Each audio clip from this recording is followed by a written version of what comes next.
The Marvel Cinematic Universe (MCU) has a lot of stories and characters that are always getting bigger. You might think that MCU, which has made more than 24 movies, would be able to use different actors for different roles, but it might surprise you to learn that some actors have played more than one role in a Marvel movie. Some of the biggest names in Hollywood are on the list, so it's not just small-time actors. First, Kenneth Chua and Nathan Fillion. Kenneth Chua, the Wolf of Wall Street, is another actor who has been in the MCU in two very different time periods. Eventually, it was thought that he was playing both a grandfather and a grandson. He made his first appearance in Captain America: The First Avenger as Jim Morita, a member of the Howling Commandos who Cap saves from the Red Skull's troops. In a later episode of Agents of S.H.I.E.L.D., he played this role again. Some fans were confused when he was cast in Spider-Man: Homecoming, but when it was revealed that he would be playing Midtown High's Principal Morita, theories went crazy. Many people thought that Principal Morita was his grandson, based on a picture of Jim Morita in his office during World War I. However, Marvel has never confirmed this. Nathan Fillion, best known for his role on Firefly, has been most closely linked to DC Comics Green Lantern on TV. He has been Hal Jordan's voice in 5 animated movies, and a 6th one is coming out in 2019, Reign of the Supermen. But he has also worked for the competition. For example, he has been in 2 Marvel movies. Almost. He had a voice cameo as a monstrous inmate in the hilarious Guardians of the Galaxy prison scene. He then showed up as a poster in a cut scene from Volume 2 as Simon Williams, aka Wonder Man. Both of Fillion's small MCU roles probably came about because of his longtime friendship with director and writer James Gunn. Gunn has even said that the roles were just ways for him to have fun on set with one of his best friends. Next, Terry Notary, Enver Jokai, and Seth Green. Terry Notary's main job is as a stunt coordinator or stunt double, but he also works as a movement coach in Hollywood. Animals and other creatures are often portrayed by him in movies and TV shows. He teaches actors how to move like the animals they are playing. He has also done a lot of work with motion capture for movies like Avatar, Kong, Skull Island, The Hobbit, Planet of the Apes, and Avengers: Infinity War. In that movie, he played Cull Obsidian, a bad guy who was part of Thanos' Black Order. In The Incredible Hulk, he played an uncredited soldier, but he was also Tim Roth's stunt double, a movement coach, and a mocap performer for Hulk and the Abomination on that set. Enver Jokai first became known for his role as Victor on the cult show Dollhouse, which was made by Joss Whedon. He was a regular on that show and was in all 26 episodes over 2 seasons. He was able to play all the different characters that Victor became when new memories and personalities were added. He probably got the part of an NYPD officer in The Avengers because he had worked with director Joss Whedon before. Then he was cast as Agent Daniel Sousa on the ABC show Agent Carter, which was about Peggy Carter, played by Haley Atwell, who was a secret agent in the 1940s when most of the agents were men. Unfortunately, it was canceled after 2 seasons, just like Dollhouse, which made its fans very sad. Seth Green is a geek who has worked on a lot of nerd-friendly projects over the years. He played everyone's favorite lazy werewolf Oz on Buffy the Vampire Slayer, has been the voice of Chris Griffin on Family Guy for almost 20 years, and is the main creative force behind the action figure-based comedy animation Robot Chicken. In Iron Man 2, he made a cameo as an excited fan at the Stark Expo, and later in Guardians of the Galaxy, he voiced Howard the Duck in a funny scene after the credits. This made people interested in the character again, so Marvel brought him back to comics. But Green laughed at the idea of Howard getting another movie after the disaster that was the 1986 film. Moving on, Tony Curran and Patton Oswalt. Tony Curran, who is from Scotland, has been in a lot of comic book movies. Before joining the MCU, the star of Outlaw King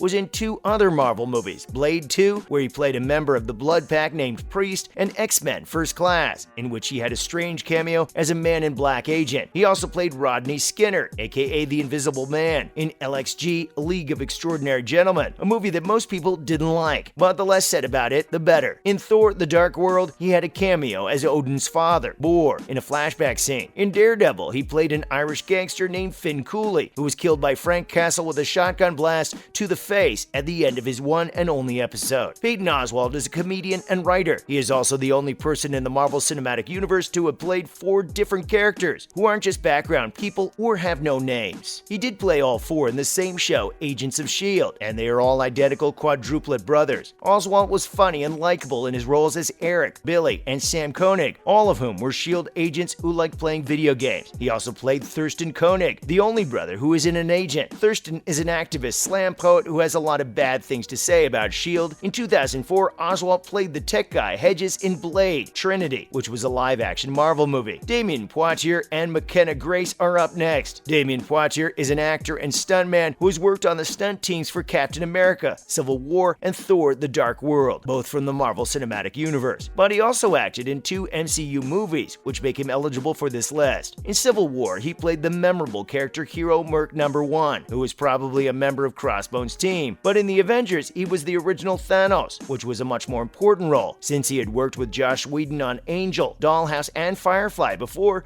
Whedon asked him to help with motion capture and facial reference for the scene after the credits. Josh Brolin took over from Poitier after the first time, but he can always say he was the first. In the 6 years she has been acting, McKenna Grace has built up an incredibly impressive list of roles. Her most recent roles were as the young Theodora Crane in Netflix's The Haunting of Hill House, Penny Kirkman in ABC's Designated Survivor, and the young Tonya Harding in I, Tonya. For her role in Gifted, she was also nominated for the Critics' Choice Movie Award for Best Young Performer, alongside Captain America himself, Chris Evans. She played Zoe Abel in the pilot of the failed Agents of S.H.I.E.L.D. spin-off Most Wanted, which also starred Bobby Morse, Mockingbird, and Lance Hunter. It didn't get picked up for a series, but her second MCU appearance as a young Carol Danvers in 2019's Captain Marvel is sure to do much better. We can't leave out Jamie McShane and Matt Gerald. Matt Gerald has worked in a lot of movies and TV shows in the 2000s. Most of the time, he plays soldiers, SWAT team members, or police officers in movies like Avatar, San Andreas, Rampage, and The Shield. Melvin Potter, the genius-like craftsman who makes Matt Murdock's red costume in Daredevil, is his best-known role in the MCU. Fans of comics know that Potter used to be the bad guy Gladiator. In the 3 seasons of the show, he has been in 7 episodes. His other Marvel roles will be less well-known. In the 14-minute one-shot short film All Hail the King, he played the charmingly named White Power Dave. This character was Ben Kingsley's Trevor Slattery, the drunk actor hired to play the Mandarin in Iron Man 3. Both of Jamie McShane's roles in the MCU were small and didn't add up to a lot of screen time, so only a huge fan would be able to figure out where they fit. In the movie Thor, he played S.H.I.E.L.D. agent Jackson, one of Phil Coulson's guys who goes to New Mexico to look into Mjolnir and gets beat up by Thor. A year later, he had an even smaller part in the Avengers as a man who was being interviewed for a Celebrating the Avengers montage. He is a great actor who has done well in many TV roles over the years. However, he may be best known for playing IRA leader Cameron Hayes in Sons of Anarchy, Sergeant Terry Hill in Southland, and Eric O'Bannon in all 3 seasons of Netflix's brilliantly dark and brooding crime drama Bloodline. Finally, J.B. Smoove and Paul Bettany. In July 2018, J.B. Smoove was cast in Spider-Man: Far From Home, but it's not clear what role he will play. Only that he will be a lead in the ensemble is all that Marvel has said about his character. Fans have made all kinds of wild guesses about what kind of wisecracking bad guy or funny side character the Curb Your Enthusiasm star might be playing, but the strongest rumor is that he will be Peter Parker's cranky boss at the Daily Bugle, J. Jonah Jameson. This would be a great way to cast. Maybe Smoove's short but funny part in the Audi commercial for Spider-Man: Homecoming made an impression on Marvel. He taught Peter how to drive, and he had great comedic chemistry with Tom Holland. Paul Bettany has been the voice of Tony Stark's operating system, Jarvis, since the first MCU movie came out in 2008. He played this character again in Iron Man 2 and Iron Man 3, as well as in the Avengers. Bettany said the director Jon Favreau first told him that he needed the voice of a robot with no personality, and he thought of him right away. This made Bettany laugh so much that he said yes. Then, when Joss Whedon asked him if he wanted to play Vision in Avengers: Age of Ultron, he said yes quickly. He had just gotten into a screaming fight with a Hollywood producer who told him his career was over, even though he had been in successful movies like The Da Vinci Code, Wimbledon, and The Tourist. We're sure the producer feels stupid right now. Unfortunately, guys, that is all the time we had for today. Make sure to like and subscribe to the channel. Till next time, cheers. See you in the next one.